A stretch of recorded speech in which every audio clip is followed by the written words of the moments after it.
Emil asks, what do you think about code review platforms like CodeRabbit? What would you recommend in prod? Something like home-baked code reviews, Kiro, GitHub, Copilot, and Jenkins, or something like CodeRabbit or a similar platform?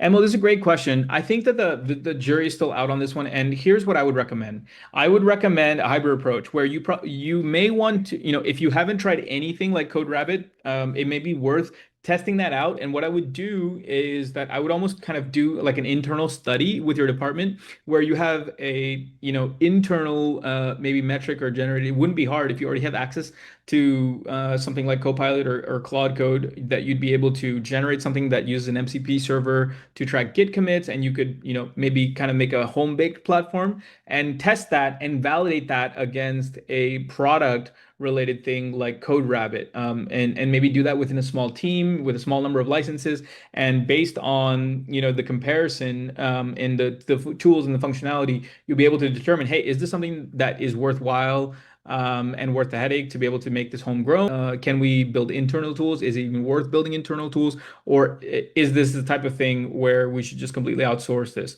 I think that the jury is still out on one specific tool, just like with models and with coding tools. There's been an explosion in the space, so there are tools like CodeRabbit and some other ones. I think that actually one of the webinars I saw was from someone from CodeRabbit.